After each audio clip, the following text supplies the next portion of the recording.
Assalamualaikum warahmatullahi wabarakatuh. A'udzubillahi minasyaitonirrajim. Bismillahirrahmanirrahim. Qul huwallahu ahad, Allahu samad, lam yalid wa lam yulad wa lam yakul lahu kufuwan ahad. Allahumma shalli ala Muhammad wa ala ali sayyidina Muhammad. Shadaqallahul adzim. Kepada yang terhormat jemaah semuanya yang sangat kami hormati, dan kepada seluruh para saudara-saudaraku yang berada di luar dimanapun yang pada saat ini sedang membuka YouTube ini, yang semuanya sangat kami hormati dan yang dirahmati Allah Subhanahu wa Ta'ala.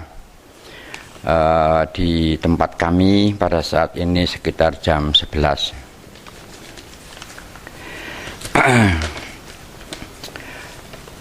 Kepada seluruh saudara-saudaraku yang berada di Indonesia tanpa terkecuali, kemudian yang berada di Malaysia, kemudian yang ada di Arab Saudi, kepada saudara-saudaraku yang ada di Korea Selatan, di Amerika Serikat, di Asia Pasifik, di Kanada, di India, di Afrika Selatan, juga yang berada di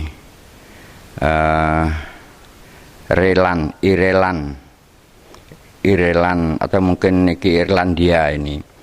Kemudian yang ada di Eropa, ada di Brasil, saudara-saudaraku yang ada di Jerman, di Hong Kong, di Taiwan, Australia, United Kingdom, kemudian di Prancis, kemudian di Swedia, kemudian saudara-saudaraku yang ada di Cina, di Republik Korea, kemudian di Kolombia, yang ada di Portugal, saudara-saudaraku yang ada di Spanyol, di Nederland, kemudian di negeri Greece. Greece ini maaf kami belum tahu letaknya di mana, tapi saudara-saudaraku ada di sana. Kemudian di Israel, di Georgia, kemudian di Ethiopia, kemudian di Vietnam. Kepada saudaraku semua yang sangat terhormat dan yang kami muliakan dan yang dirahmati Allah Subhanahu wa Ta'ala, pada kesempatan kali ini kami akan sedikit berpesan kepada saudara-saudaraku semua. Karena kenapa kami selalu menyebut saudara-saudaraku?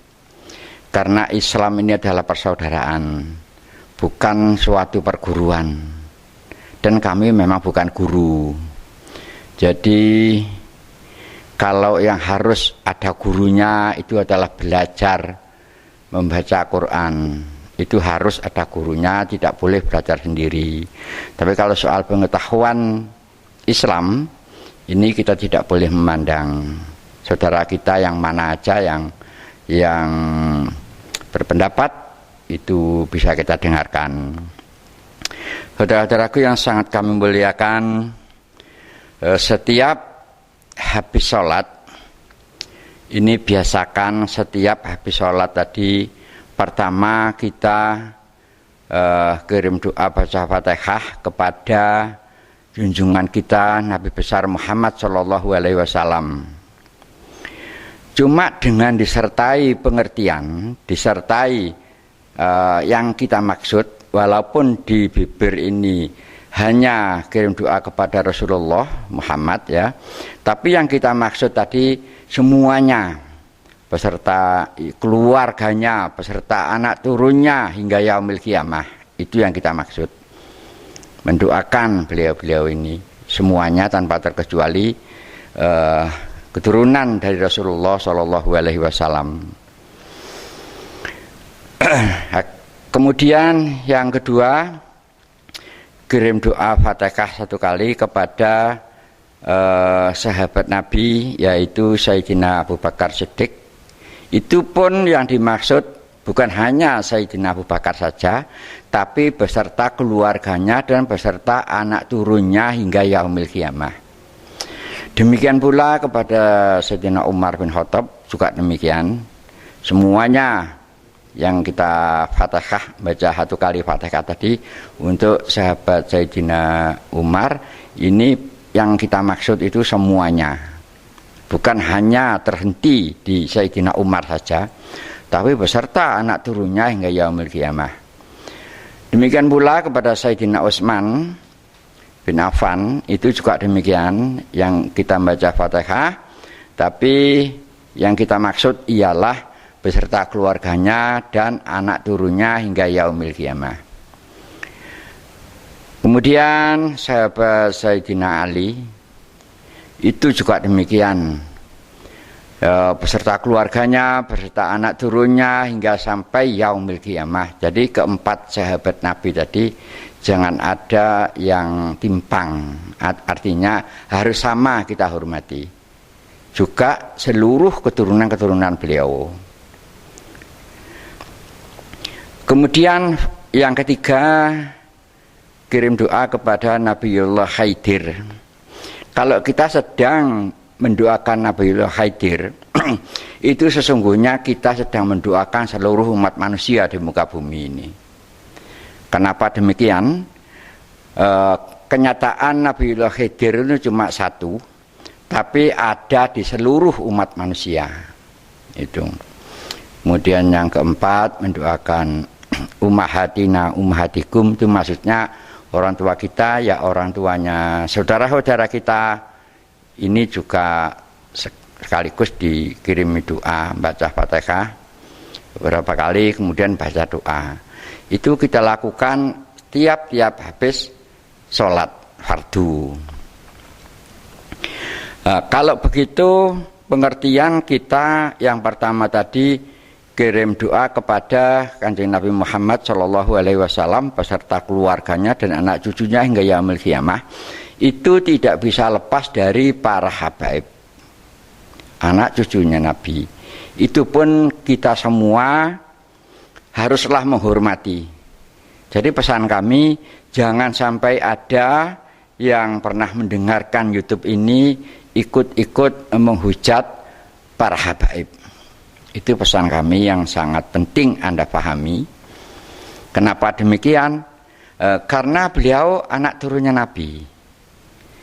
Tapi terlepas dari bagaimana ucapan, tindakan, dan pendapat beliau, ini lepas. Yang penting kita menghormati keberadaannya. Dimanapun beliau berada, kita selalu mendoakan beliau-beliau ini setiap habis sholat. Jadi kita jangan ikut-ikutan menghujat para keturunan Rasulullah SAW, manusia yang paling mulia, paling sempurna ini. Itulah pesan kami yang perlu ditekankan di hati, sehingga kita tidak ikut-ikutan di umum. Khususnya saudara-saudara kami yang berada di Indonesia, jangan ada sekalipun kita berbicara menghujat yang nadanya penuh kebencian dengan para habib.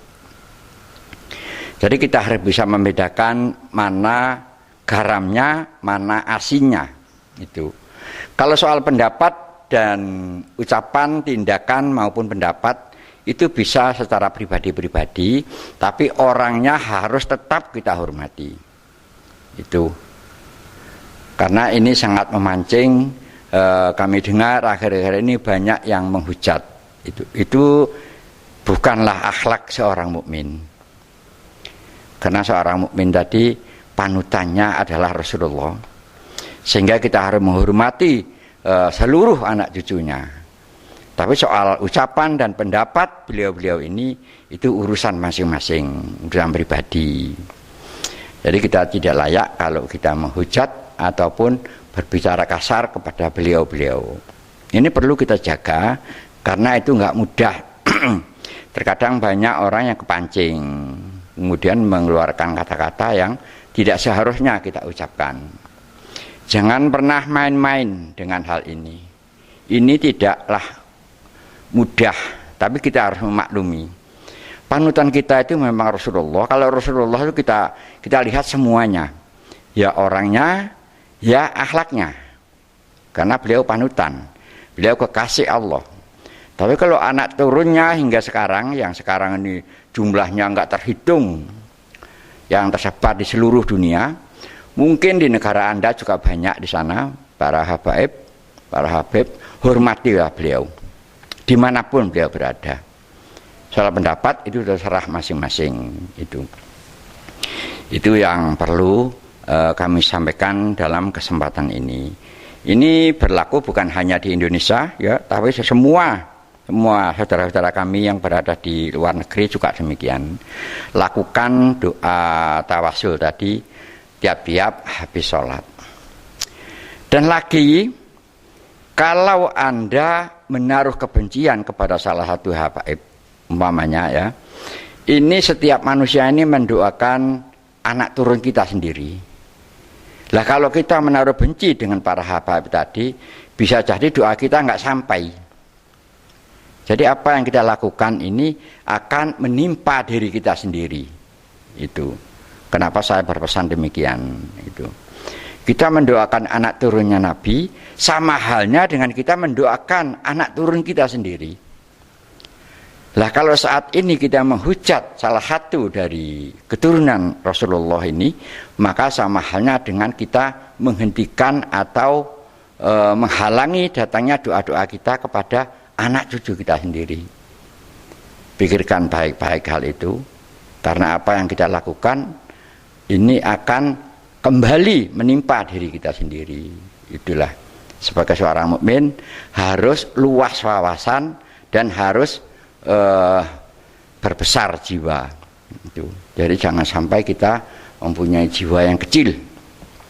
Itulah yang sangat kami harapkan saudara-saudaraku bisa merenungi, bisa meresapi apa yang kami sampaikan ini.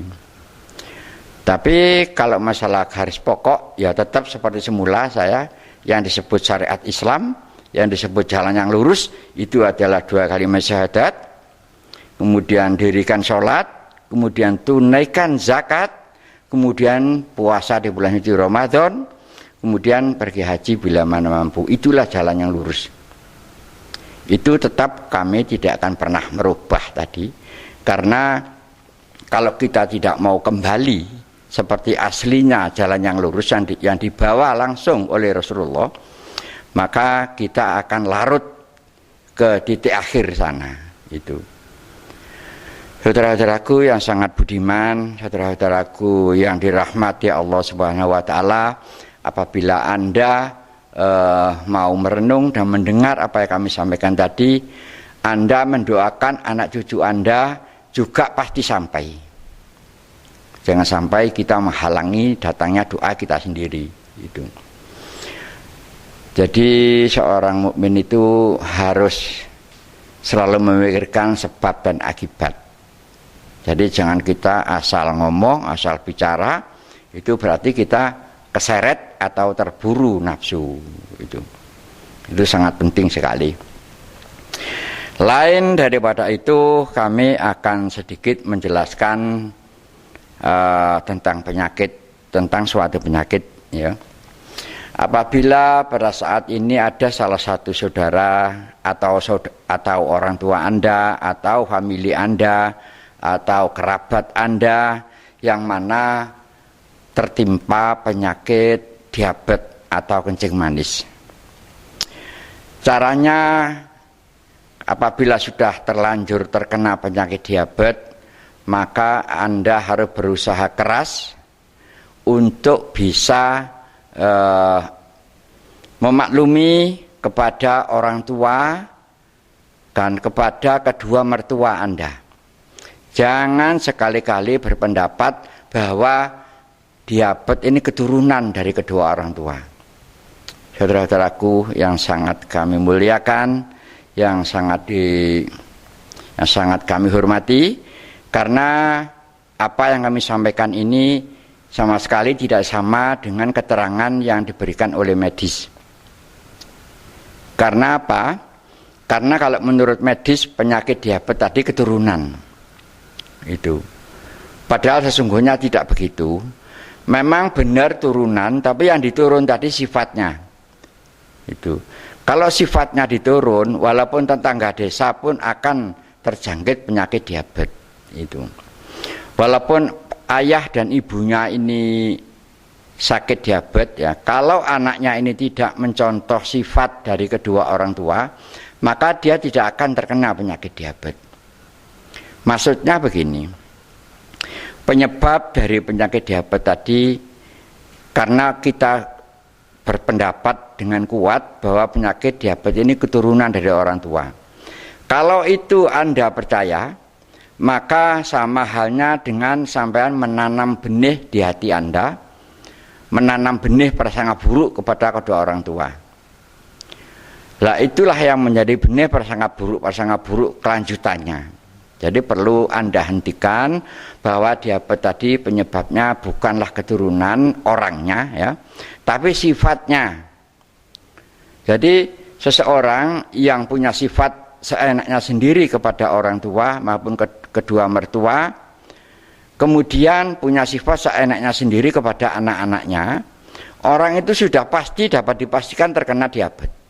Udah pasti. Ya karena pendapatnya dengan kuat bahwa itu keturunan tadi, maka hentikan pendapat itu. Itu hentikan. Karena Allah tidak membebani dosa yang satu dengan dosa yang lainnya. Jadi bukan keturunan dari kedua orang tua Anda. Pastikan di hati Anda percaya. Jadi sifat orang seenak sendiri kepada kedua orang tua atau kedua mertua atau dengan anak-anaknya tidak bijaksana, maka orang ini sangat rentan dan sangat potensi terkena penyakit diabetes. Kalau sudah terlanjur kena, maka rubahlah pendapat itu. Anda harus berpendapat bahwa diabetes tadi bukan dari orang tua, bukan dari keturunan jasadnya orang tua, tetapi keturunan sifat. Kalau sifatnya Anda contoh, maka Anda terkena. Itu. Jadi mulai Anda mendengar ini, maka berbuat baiklah kepada kedua orang tua dan kedua mertua. Jangan ada prasangka buruk sedikit pun. Sebab yang dipertanyakan oleh Allah Subhanahu wa Ta'ala itu adalah sikap Anda kepada orang tua, kepada kedua mertua. Itu yang dipertanyakan, terlepas dari bagaimana orang tua Anda kepada sampean. Itu lepas sama sekali. Orang tua Anda itu baik apa tidak, jahat apa tidak, itu tidak masalah. Seandainya dipertanyakan kepada orang tua Anda, tidak dipertanyakan kepada Anda. Ini perlu dipahami. Jadi tetap yang harus Anda jalani ialah sikap Anda kepada kedua orang tua dan kedua mertua tadi. Terlepas mereka baik apa tidak, itu sampean lakukan. Itu. Kemudian kepada anak, seandainya anak-anak Anda itu jumlahnya misalkan 6 tadi, ada yang nurut, ada yang tidak, ada yang baik, ada yang tidak. Lah, anak Anda yang nurut dan yang baik dan yang cerdas tadi itu mutlak dari Allah, bukan dari Anda. Kalau ada anak kita yang nakal, anak kita yang nggak nurut, itulah cermin kita. Begitu caranya. Jadi jangan sampai terbalik. Kalau kita memahami itu, maka kita harus justru kepada anak-anak kita yang nakal atau anak-anak kita yang nggak nurut, itu yang harus kita perhatikan. Jangan sampai dengan kenakalannya kita malah memberi jarak. Itu salah wesel namanya. Itu. Justru itulah cermin Anda. Itu. Caranya begitu. Jadi kalau itu dilanjutkan sampai lama, dalam jangka waktu lama, kemungkinan besar ketika Anda sudah tua, yang memperhatikan, yang ngurusi Anda justru anak Anda yang paling nggak sampean sukai itu. Yang paling Anda banggakan dan yang paling Anda manja-manja, malah itu belum tentu datang ketika sampean ada masalah. Itulah perlunya seseorang mempunyai kebijakan itu. Kemudian yang tidak kalah pentingnya ialah yakinlah di hati Anda bahwa yang bisa menyembuhkan suatu penyakit itu Allah. Lah kalau jelas begitu, maka dua kalimat syahadat rukun Islam yang pertama tadi tetap Anda baca, tapi membacanya bukan karena supaya sembuh penyakit itu. Bacanya tetap karena Allah. Itu kalau Anda punya keyakinan bahwa hanya Allah yang mampu, yang mempunyai kemampuan menyembuhkan penyakit itu. Tapi kalau Anda baca karena supaya sembuh, malah itu wallahu alam, belum tentu Anda bisa sembuh itu. Nah, inilah yang memerlukan energi, memerlukan perenungan. Jadi yang disebut iman tadi di hati ini tidak punya keraguan sama sekali bahwa hanya Allah yang mampu menyembuhkan. Hanya Allah yang mempunyai zat penyembuh. Sehingga siapapun yang sedang sakit, apabila tetap membacanya karena Allah, bukan karena sembuh, justru Allah sendiri yang menyembuhkan itu. Tetapi jangan lupa tetap ikhtiar, tetap berobat itu. Tapi soal baca syahadat di dalam hati, rukun Islam yang pertama tadi tetap dibaca karena Allah. Itu. Jadi walaupun itu sedikit tapi memerlukan energi untuk perenungan, untuk pemahaman itu. Sama halnya begini. Apabila Anda itu meyakini atau Anda itu percaya bahwa Allah itu Maha Memberi, ya. Sebab seorang yang punya iman ini enggak ragu-ragu bahwa Allah itu Maha Memberi. Kalau betul Anda ini percaya bahwa Allah itu Maha Memberi, langsung saja sampean baca karena Allah. Jangan dibaca karena supaya diberi. Kalau Anda baca karena supaya diberi, itu namanya Anda meragukan bahwa Allah itu Maha Memberi. Janganlah menjadi orang yang ragu. Jadilah orang yang yakin. Yakinkan di hati sendiri ini bahwa Allah itu Maha Memberi.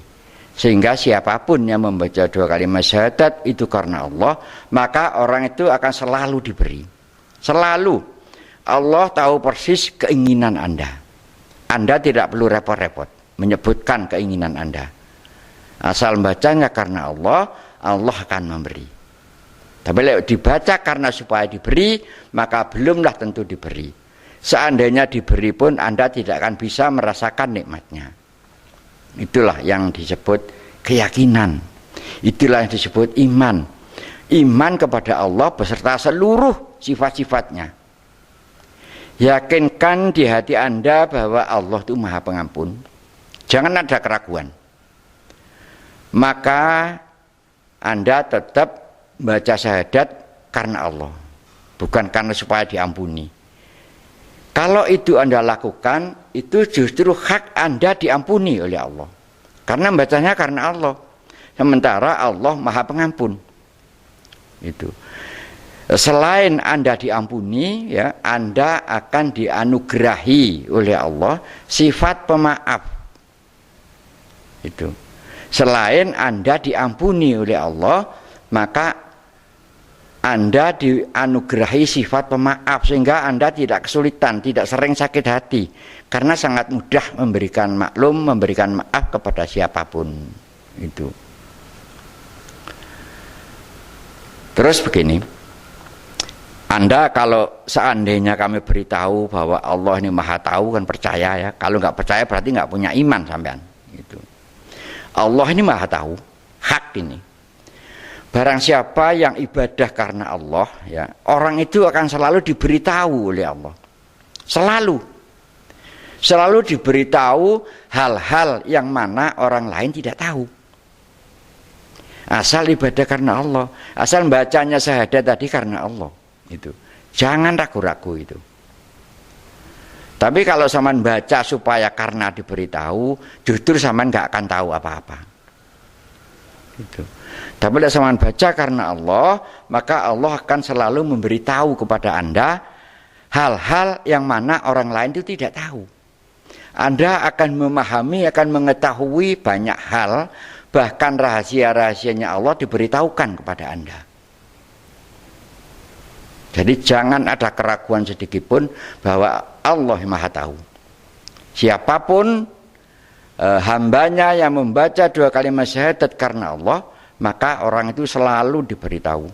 Hal-hal yang membahayakan diberitahu, hal-hal yang menguntungkan juga diberitahu, hal seandainya kita mau terjerembab juga ada pemberitahuan itu. Jadi itulah yang disebut keyakinan, itulah yang disebut iman. Kalau orang iman kepada Allah itu tidak ada sedikit pun keraguan. Ini seandainya Anda ini kami beritahu bahwa Allah itu Maha menerima, kan percaya. Kalau nggak percaya berarti Anda nggak beriman pada Allah. Itu. Kalau Anda beriman kepada Allah bahwa Allah itu Maha menerima, ya, langsung saja 2 kalimat syahadat tadi zaman baca di hati, bacanya karena Allah. Itu sudah pasti diterima ibadah Anda. Pasti. Tidak pakai mudah-mudahan sudah. Itulah keyakinan. Itu. Tapi yang bisa kita lakukan karena Allah tadi tidak banyak. Hanya yang pertama 2 kalimat syahadat, rukun Islam yang pertama, yang kedua dirikan sholat, yang ketiga tunaikan zakat, kemudian yang keempat puasa di bulan suci Ramadan seperti saat sekarang, kemudian pergi haji bila mana mampu. Hanya itu yang bisa kita lakukan karena Allah. Itu. Jadi tidak banyak. Kalau puasa begini ya kita harus bayar zakat, tapi zakat fitrah namanya. Itu. Sementara firman Allah di dalam kitab sucinya, wa aqimus shalah wa atuz zakat. Jadi wa atuz zakat fitrah, enggak demikian. Tidak begitu. Wa aqimus shalah wa atuz zakat. Berarti yang dimaksud oleh Allah tadi zakat rukun Islam yang ketiga. Itu setiap bulan, saudara-saudaraku. Perlu juga Anda ketahui, menurut orang-orang di luar sana itu katanya puncak kejayaan Islam ini pada zamannya pada zaman di Turki sana, zaman Utsmaniyah, zaman itu katanya puncaknya Islam, puncak kejayaan Islam.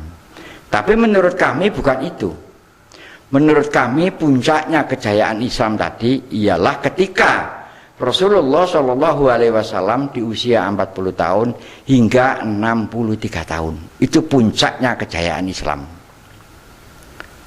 Jadi pada saat itu hasil pengumpulan zakat itu sampai dikirimkan ke Afrika, saudara-saudaraku. Saking banyaknya. Tidak ada umat Islam yang kekurangan makan pada saat itu.